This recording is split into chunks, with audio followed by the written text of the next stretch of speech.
Hiding in plain sight. I never paid much attention to that phrase before I started my new job. Wanted. Nighttime security guard. That's all the ad said, along with a phone number. The town I live in isn't very big, barely a dot on the map on the way to somewhere else. But for whatever reason, we have a museum. I have no idea how it's still in business. I can't recall ever seeing a single person walk through their doors, but when I called the number, the man who answered told me to come to this address this evening for my interview. He seemed a little overexcited that I had answered the ad. When I asked him about the job, he said, "Oh, you know, the usual thing for a security guard."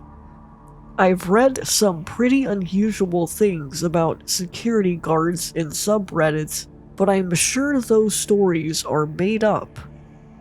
Walking up the wide stone steps built to accommodate crowds of people was a little intimidating and creepy, with no one for company besides the glowing lamps mounted on the sides of railings. The whole thing gave off a very dystopian / ghost town / zombie apocalypse vibe. I guess the stone gargoyles staring down at me didn't help much. I gazed into their eyes, half expecting them to jump down and carry me off to be sacrificed to Gozer.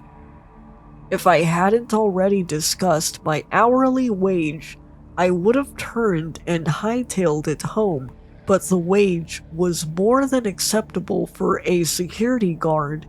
It was downright generous. I was wondering why he would pay so much, but walking up those desolate stairs gave me a clue. Nobody wanted to go near this place.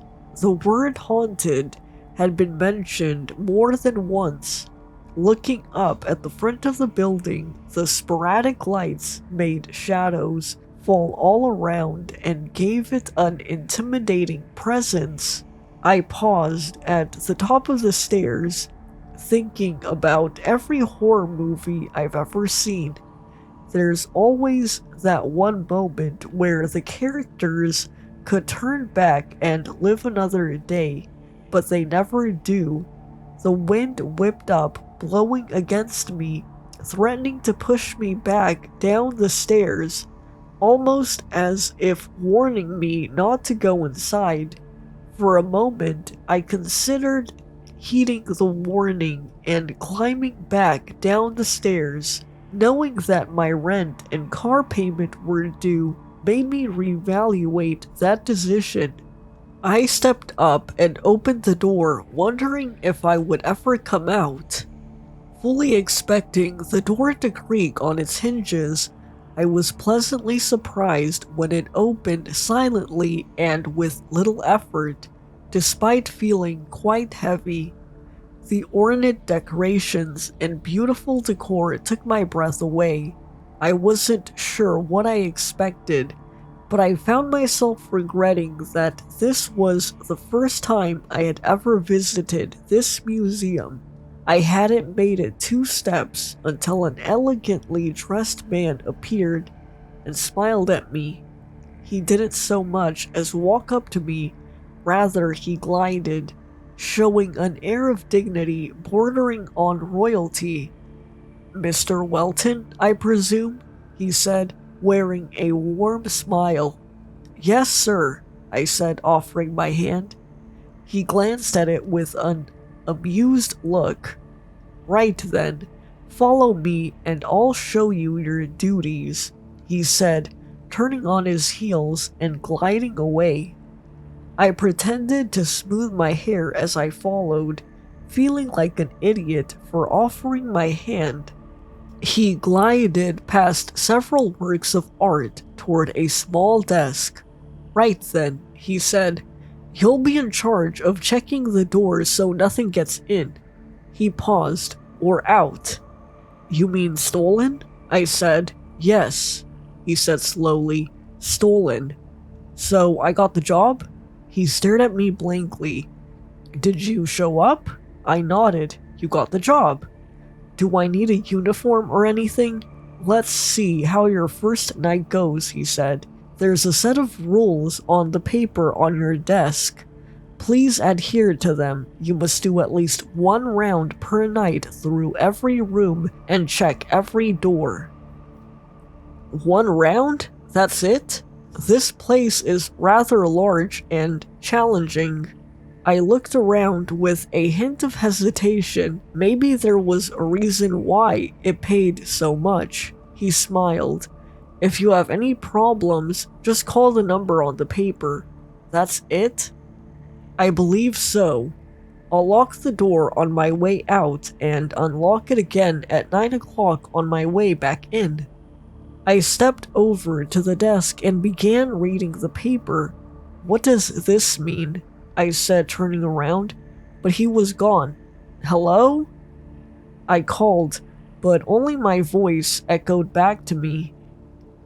I looked at the puzzling paper again and read the rules. Rule number 1, there are no rules. Rule number 2, there are no rules. What is this, Fight Club? I said to myself. Every time you break a rule, return to rule number 1. Wait a minute, how can I break a rule when there are no rules?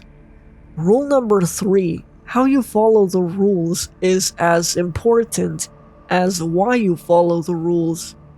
That made no sense at all. Rule number 4, if you are caught breaking the rules, the penalties may be severe. Okay, there's something wrong here. This is just talking in circles. I read back over the rules and they looked strange. More than just the strangeness of the rules/non-rules themselves. It was the way they were written. I went back and looked at each letter. Then I paid attention to the letters that were capitalized. It looked like some hidden message. They're watching. I hesitated. Who's watching? I decided to keep reading in hopes that this would begin to make more sense. Rule number 5. Do not, under any circumstances, make noise every time you do a round. Message received. Don't move. I stood there, immobile, wondering how long I was meant to play this game, and if someone would come by and tag me to unfreeze me and allow me to start my round. As I waited, chuckling to myself at the ludicrousness of this insane game of freeze tag, I felt the air grow cold. Clouds chugged out of my mouth like an old steam train as I fought the urge to rub my arms. A chill that had little to do with a sudden temperature drop ran down my spine as I felt a presence in the room. It crept up behind me, silent as the grave. I could feel its hot breath watch over me as it sniffed. Instead of enjoying the sudden warmth, my temperature plummeted. My heart hammered in my chest. It was all I could do to keep from running away in sheer terror. As it passed by, I was overwhelmed by the stench of death. This thing was every nightmare I've ever had personified. I refused to open my eyes and see its hideous form for fear of passing out. Instead, I focused on imitating a statue, which was nearly impossible with my freezing body aching to shiver in frozen dread. The nameless terror passed to the far side of the room, taking some of the cold with it, and then, as suddenly as it came, it was gone. The room returned to normal temperature, but I waited a few moments before moving, just to be sure. Once I felt it was safe, I nearly collapsed to the floor in relief. After giving myself a moment to recover, I glanced at the paper with a newfound fear. Was this a harbinger of doom or a warning label meant to keep me safe? Unsure if I wanted to read the rest, I took a moment to reevaluate my current career choice. Could I just walk out and say I quit? After a brief internal debate, I decided it wasn't worth the money if I was about to be dragged through a portal to hell. Just a short time ago, I would have considered that thought laughably ludicrous, but it was seeming more plausible by the moment. I started toward the exit door with every intention of calling and telling my boss I wouldn't be finishing the shift. Unfortunately, the door had other plans. When I pushed on the crash bar, nothing happened. I tried turning the deadbolt, but it refused to move. After a few minutes of futility, I gave up, frustrated and determined to just sit in this room until morning came around. Sitting at the desk, I spun around in the chair, waiting for the next 9 hours and 13 minutes to pass quickly. 5 minutes later, out of sheer boredom, I glanced at the paper. Rule number 6. You can't just sit at the desk and wait for the door to open upon the ending of your shift. Suck it up. Are you serious? I said in frustration. Someone thinks they're funny, huh? Glancing back at the paper below Rule 6 was 3 letters. Yes. I backed away and got up to do my round. If nothing else, to get away from this all-seeing sheet of paper that I had grown afraid to look at. Hesitating, I reached for the door to the room where the nightmare had disappeared. Glancing up, I saw a slip of paper taped to the door. It said, "The only way out is through." Sighing heavily, my trembling hand turned the knob and slowly opened the door. As I closed it, on the other side was another slip of paper. This one said, "Avoid eye contact and you'll be fine."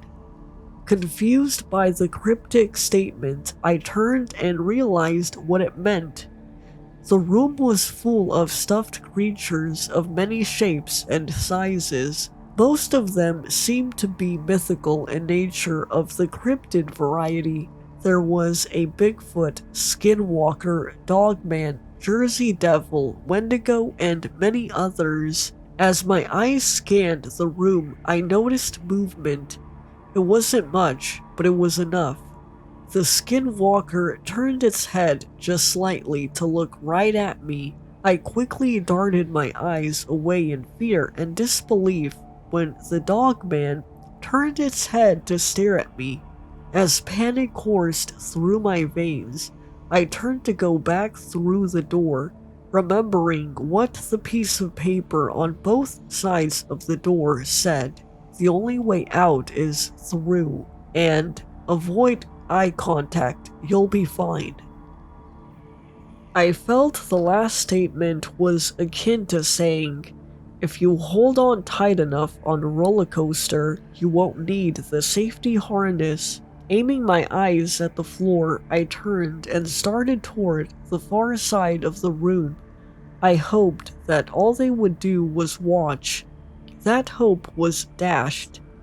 I heard growls and footsteps from all around the room. Hesitating, I wondered if I would need a clean pair of pants by the time I reached the far side. That is, if I survived. The sounds of footsteps grew louder behind me when suddenly there was a pair of hairy legs blocking my path. I stopped as a low growl made the air vibrate. "Oh dear God," I whispered, knowing that my life was about to end horribly and painfully. Fighting the urge to look up, I sidestepped and went around the legs. hoping to pass unnoticed. I counted my footsteps, hoping each one wouldn't be my last. Silently praying, I continued toward the door with my eyes aimed down, watching nothing more than my feet. It seemed like the longest walk of my life, listening to the mythical creatures behind me come to life and sounding every bit like they were following me, just waiting for the right moment to grab me and turn me into a late-night snack. It came as a surprise when I bumped my head into the far wall, shocked not only that I had made it, but that I had missed the door.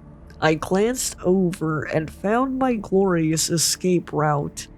As I opened the door, I accidentally glanced back into the room and made eye contact with the Wendigo.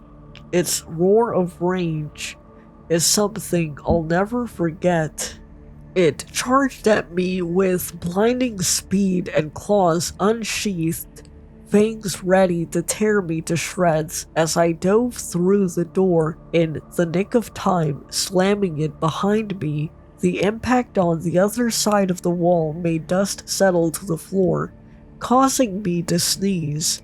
I stood and saw another piece of paper taped to the door.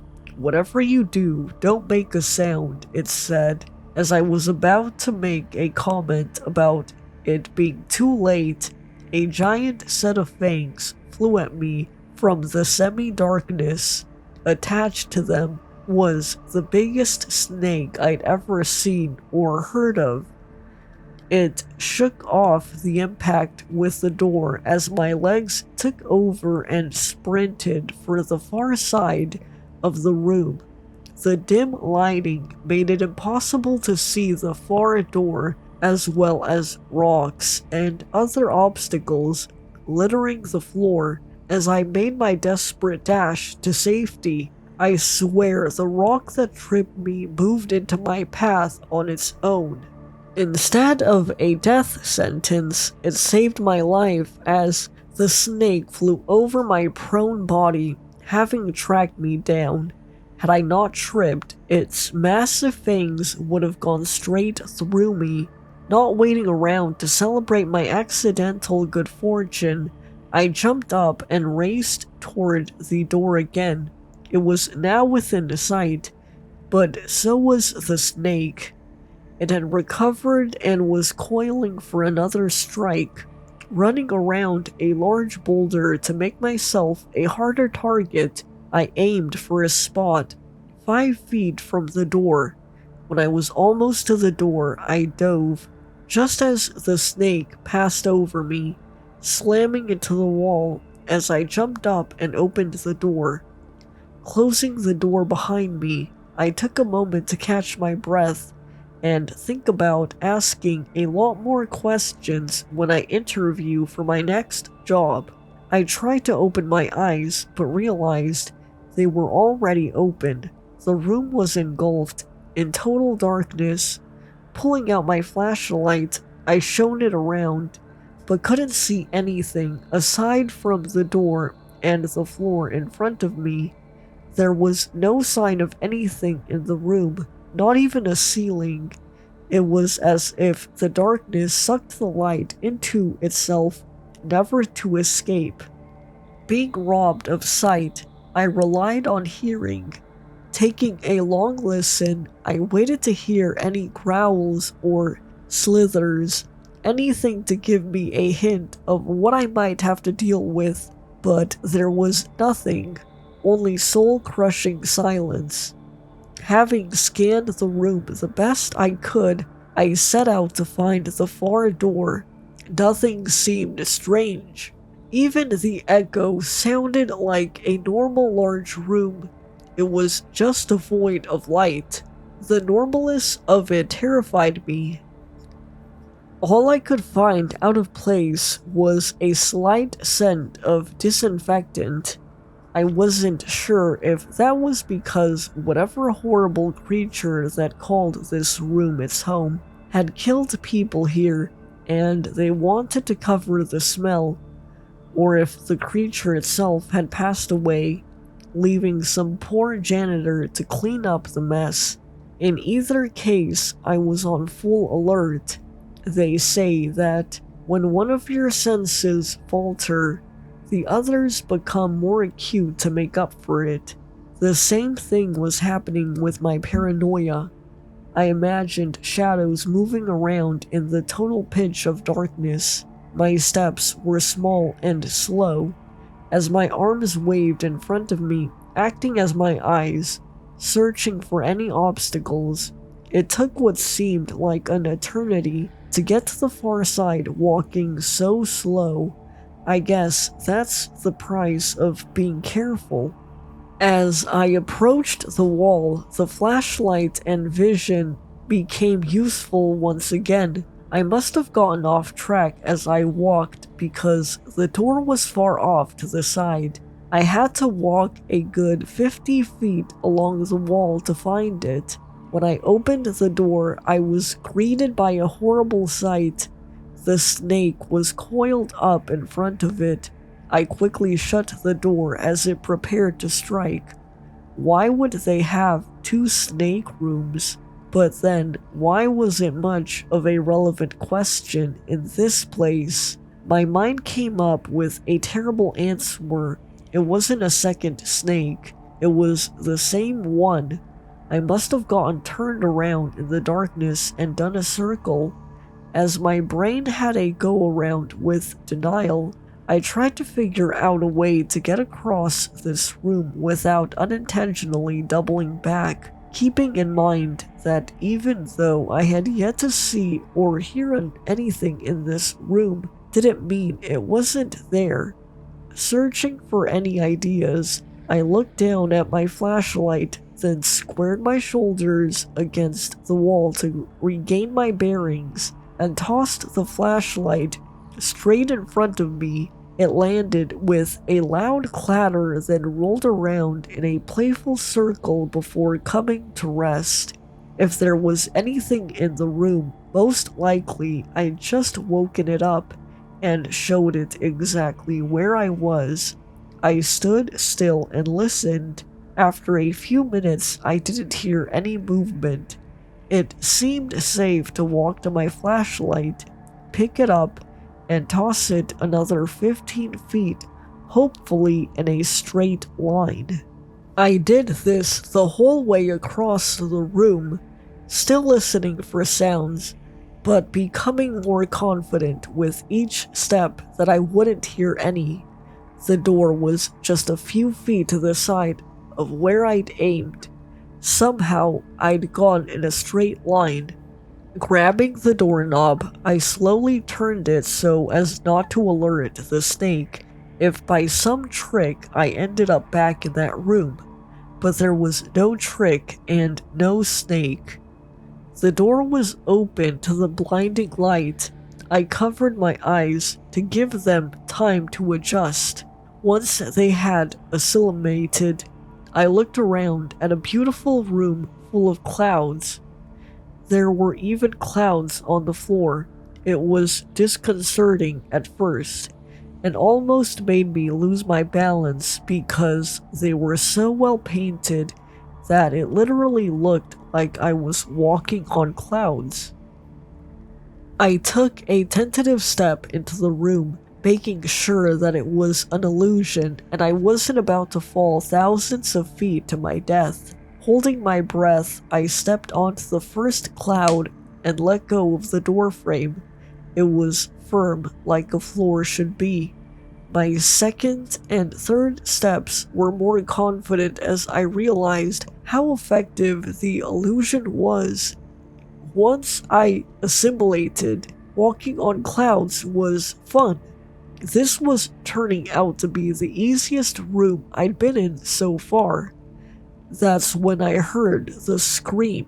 It was deafening and seemed to come from everywhere at once. I dove to the floor only to realize there was nowhere to hide from whatever it was. I stood out like a sore thumb against the blue sky and white fluffy clouds painted on every surface of the room.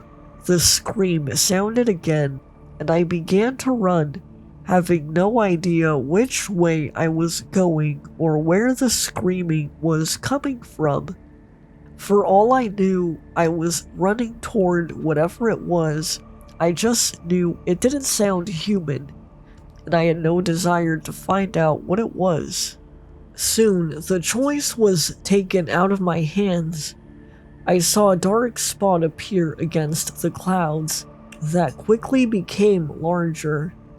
It was almost on me when I dove to the floor, feeling something sharp rake my back. Pain shot through me as I reached around and found the back of my shirt in shreds. Not only that, but my hand was covered in blood. Whatever it was had sliced my back open and I was bleeding. Adrenaline kicked in and I ran faster than I ever have. The problem was, I didn't know where I was running to or what I was running from. I was just running. I heard wings flapping and I looked back just in time to see the largest bird of prey I've ever seen. It looked like a golden eagle, only the thing was massive. The wingspan was easily 20 feet. As I was running, I turned to get a closer look at this thing. At the same time, I was trying to get away from it. My feet got tangled up, and I fell backward just as the razor-sharp talons passed over mere inches away from my face. I jumped up and started running again. As I glanced back to find my attacker, I was met with the strangest sight. There was a smear of blood on the floor where I had just been lying. It looked like someone had wiped blood on a cloud. The wings flapped again. I knew it was close. I had run out of luck. It would be ready for anything this time. Its razor-sharp talons would rip me to pieces. There was no doubt about it. There was only one option. I jumped and whipped around in mid-air, throwing my flashlight as hard as I could. It connected with its head that was mere feet away. It screamed and dove off to the side, impacting with the floor so hard I felt the vibration and landing in a heap. I didn't stop to check on it. The door loomed ahead of me and I pushed myself for every ounce of speed my body could muster, turning the knob and opening the door in one smooth motion. I dove through and slammed it shut, laying on the floor, breathing hard, trying to catch my breath. I knew I was a sitting duck for whatever monster lurked in this room. I rolled over to get in some defensive position for whatever was about to attack when I saw I was back in the main hall. I had somehow survived my first, and as far as I was concerned, last round. I stumbled my way to the restroom, in the back of my mind wondering what kind of insanity I would find in there. Would I have to crawl through the mirror into another dimension to get a roll of toilet paper? Fortunately, the restroom held no surprise. I took off my destroyed shirt and ran water over it to clean up my back as best I could. When I was done, I put some paper towels on the wound and put my jacket on top of it. The desk and chair were where I spent the rest of the night. Surprisingly, it had taken me almost an hour to complete the round. As I sat there pondering if I could survive another night at this job, I saw a dark spot form on the wall and detach itself, only to float over toward me. I closed my eyes and sat perfectly still, ignoring the sudden drop in temperature.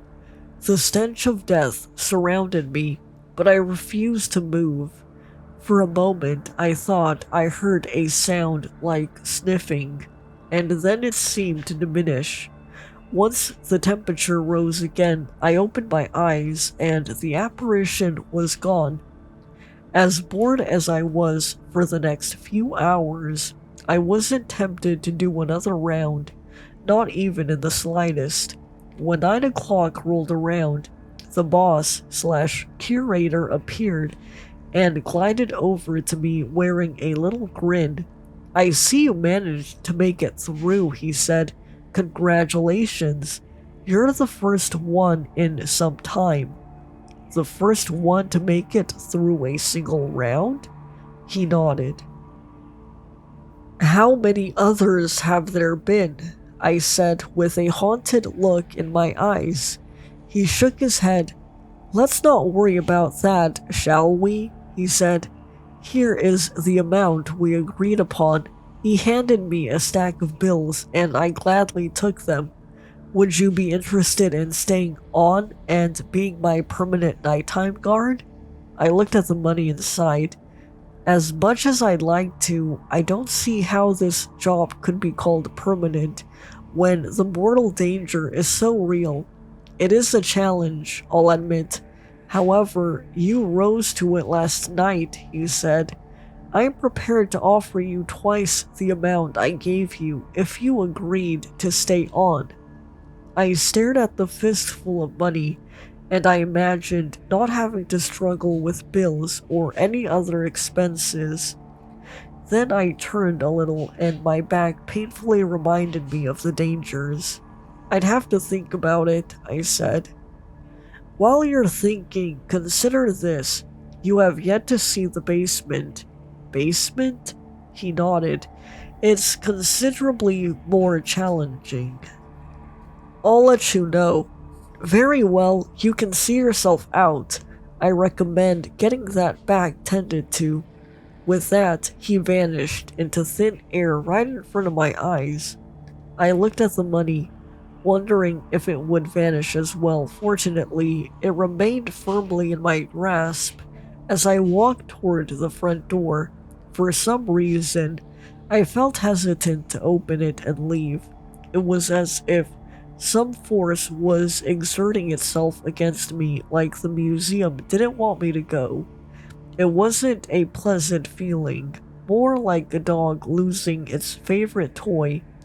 I pushed the doors open and left. This whole ordeal made me ponder my concepts of reality as well as being terrified of the day when things in the building would escape somehow. The big question was, did I need the money that badly?